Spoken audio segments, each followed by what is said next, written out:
Paultons Park are definitely heading in the right direction with many different projects in Thailand, and today I'm going to be doing my 5th part of the series where I rank each category on a scale of 1 to 10. And so before I get started, I just want to say that we are just past 1,000 subscribers, so if you could help us continue past, it would be much appreciated if you could subscribe. Thank you very much.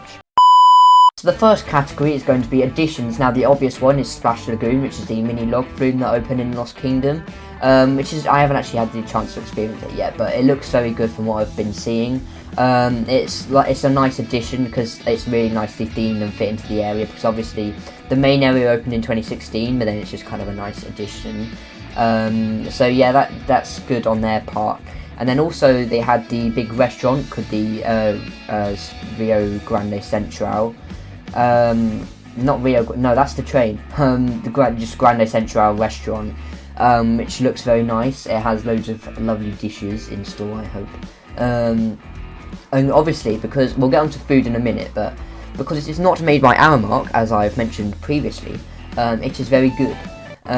So yes, that's probably about it, I think. Unless I'm missing something, then edit it in, please.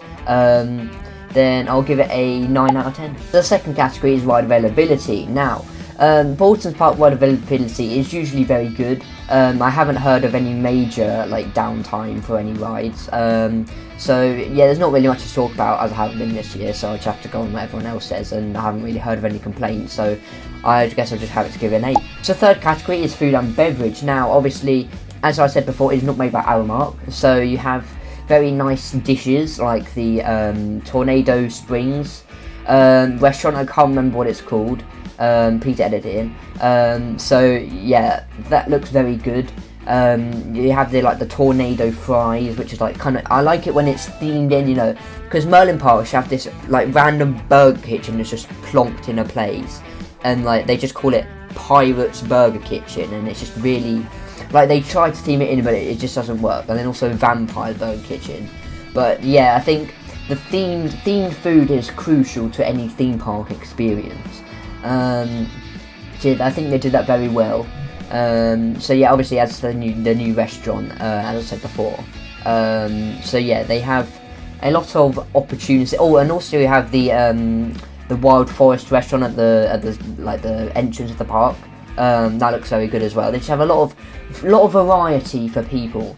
So I have to give that an 8 as well. The fourth category is operations. Now I would say on the whole, Paultons has very good operations, with not really any major lapses in getting those trains sent out.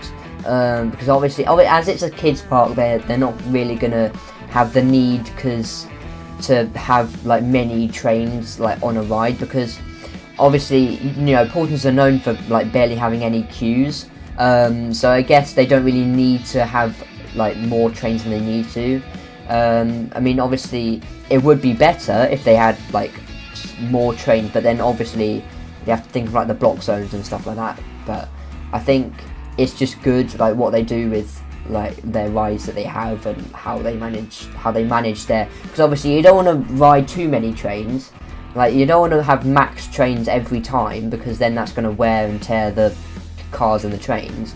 So that's why parks don't do that. They don't just run max operations every single time, because that's just not going to benefit them in the long run. So yeah, I have to give that probably another 7 or an 8. 7.5. The fifth category is future plans. Now the main two we have are the Ghostly Manor dark ride, which is opening this year. It's this Mack rides dark ride where you kind of move around in a circle. It's not your traditional dark ride where you know, you have this track, and Toon Blast, for example, or Curse of Water Manor, where it's just going on this track and you call hand movements. You're going around the track, and then so yeah, it's just kind of in a circle. But yeah, it looks very good from what Paultons Park have released.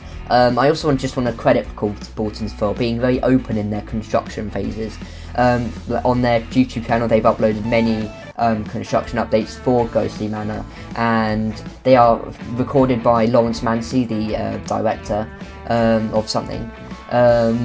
So yeah, they've got a very good future, I would say. And obviously the other big movement in the next few years is Vikings.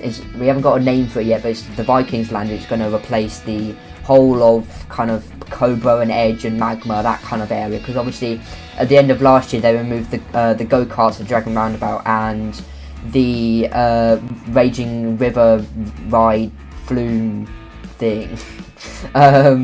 So yeah, that's a big area they have to add anything new. I mean, obviously people saw like, oh, the wood and the steel and the logo being turned up, oh, it's going to be an RMC. I don't think it's going to be an RMC. I mean, obviously Paultons Park, I would have to say, out of every UK park, I think Paultons would be the most likely to get an RMC, but I don't think that would happen just yet.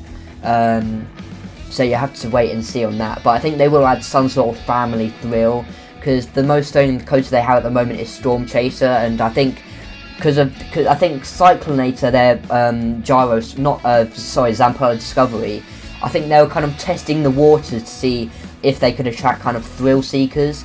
So I think with their new area, they're going to kind of expand on that and kind of make a more thrilling area, because obviously Lost Kingdom and Tornado Springs both were family areas, because obviously Storm Chaser is still technically a family coaster. I mean, Cyclonator is a thrill flat, because I think that's kind of the only really thrill categorized ride at the park. So I think they kind of want to expand on that in the future, and I think Vikings will help to do that. So, and then obviously they have more expansion plots elsewhere in the park. Expansion and kind of replacement, because you have that area where like you have the Viking boats, the teacups, and like the carousel, like opposite as Tornado Springs, which isn't really themed up to anything. That's kind of like next to Critter Creek. So yeah, I think they could do something there, like a mini land, like Critter Creek is. So yeah, and then obviously they have like they have just a bunch of fields that aren't used for anything, so I think they could use that as well. So I think it's looking very good for Paultons at the moment. So I'll just have to give it a 9 out of 10. So the final category for Paultons Park is going to be merchandise. Now obviously you have the big toy shop at the entrance, which is kind of the exit as well, because obviously they want to get that last pound out of you. Like they kind of force you through the gift shop. Well, not force, but you know what I mean. They kind of like make you go through the gift shop so you can spend your last pounds at the, because obviously, you know, people come for people come for Peppa Pig World. So I think they try to attract, like, you know, the Peppa Pig merch, and also you have the actual Peppa Pig shop in the Peppa Pig World. So yeah, they have a variety of animals and just other random stuff like that, because I would say not everything in there is kind of themed to Paultons itself, because you have a lot of just generic toys which aren't really related to Paultons, like Chessington really, where they just have the random stuffed animals. So yeah, it's not. I wouldn't say it's on the level of like their other Merlin theme parks, because in terms of the items they have for specific rides, it's kind of not up to the level of like the Thorpe Park, Milton Towers and Chessington and stuff like that. So yeah, I'll just give it probably a 7. That brings Paultons Park's final score to 48.5 out of 60, which puts them comfortably clear of Legoland Windsor in second place. And so we only have one park to go, and that is Drayton Manor. So be sure to join me for that episode, and I'll see you all in the next video. And remember to subscribe. Goodbye.